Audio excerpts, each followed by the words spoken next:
10 wicked, crazy tracks. Yeah. Let me tell you what I felt, and then you'll tell me what it was supposed to be. To me, when I spoke to Lila, I told her that her project made me feel like I just wanted to listen to it and float away. When I listen to your project now, it's almost like fine cognac. Like you just want it on the rocks and just listen to it, and it's just that good.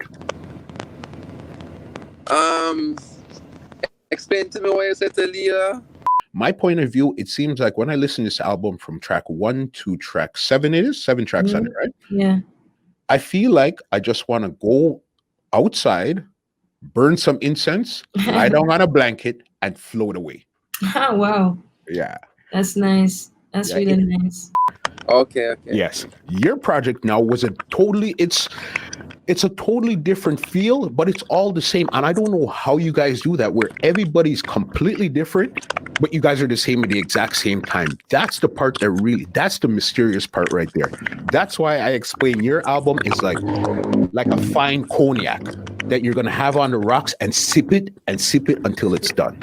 Well, there was some fine cognac on the rocks while I was recording it, so so maybe it seeped through. But you know what it is that me, Lila, Savannah, we reason a lot about music, you understand? So, but in terms of not say about how we want the music to sound, but just what we are feeling. And we all go off our feeling, and I think we all recorded the album at the same place. And you know, up at studio is a feeling, and I learned a lot from them, the women, because like they really know how to express themselves and what they're going through. And women, I think overall, are more free in expressing themselves, their true selves, and seeing them record, speak about things that they wanted to speak about. It just felt like everybody was sharing with each other. And it's like, it's like Lila be like, yo, I can't wait to hear what Sev are gonna be saying. And it's like when my project I drop them up, so it's like, it's that. So the music sounds cohesive but completely different. I know what you mean, and it just gives a feeling and different feelings but it's all warm. Everything feels warm, and that's the vibe we're trying to do. For sure, 100% understand that. Listen to the album back and front and back. One of my favorite songs is Loyalty featuring Popcaan, because it seems like you really went into your bag for that one there. You got really personal on that one there. Yeah, it's a vibe. We did that song, Big Up Zaya, we did that song in like the first day we ever went to the studio to work.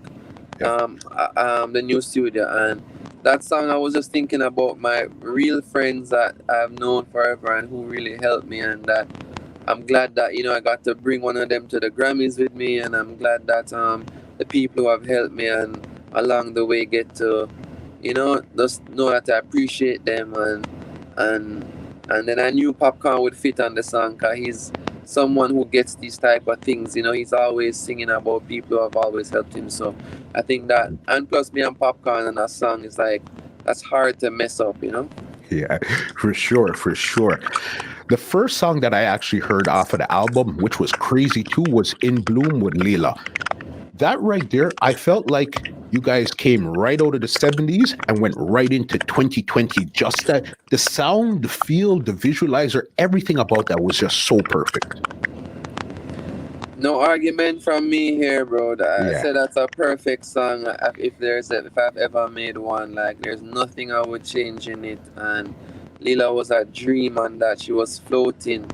She was just floating in a different space, and natural high with that beat, Danny bass and the bass line, the vocals sounding like I would even say the background vocals sound like some 50s, 60s type of, it's just really vintage, very vintage, one of my favorite songs, and I still think I want to do like a complete visual for it as well.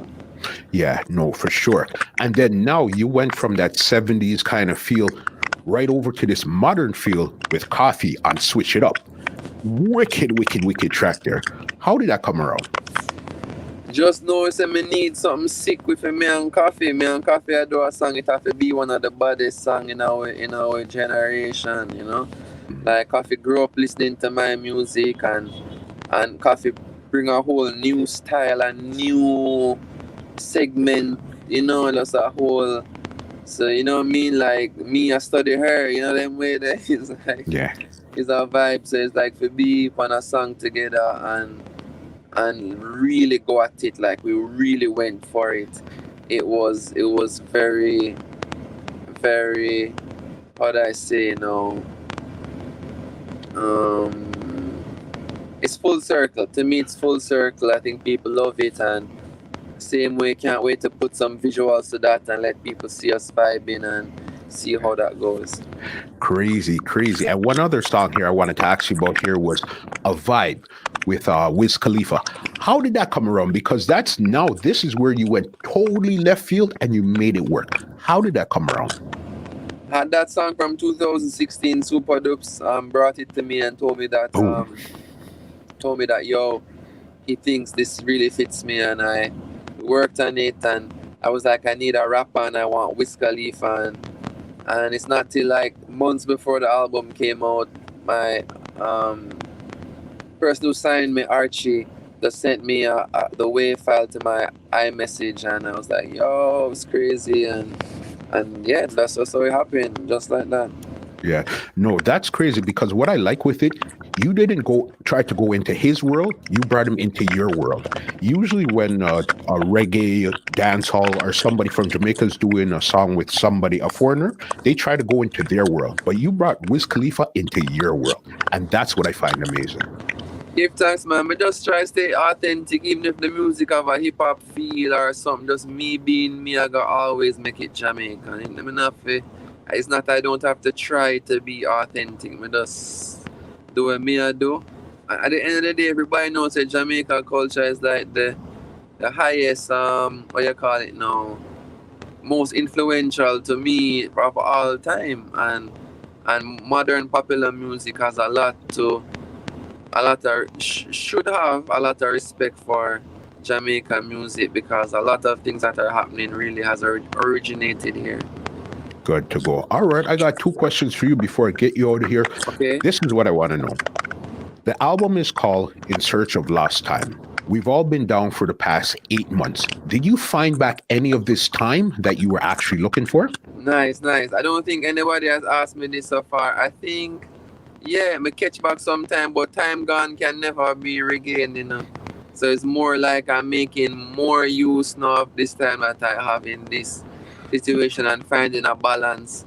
And you know, but you know, at the same time, you really miss, like I haven't traveled in a while, I haven't been in front of people, I haven't performed, I don't do these things. So, you know, you're gaining in one thing, you're losing in the other, and that's a lesson of life as well. This podcast is brought to you by www.twolinedmusica.com.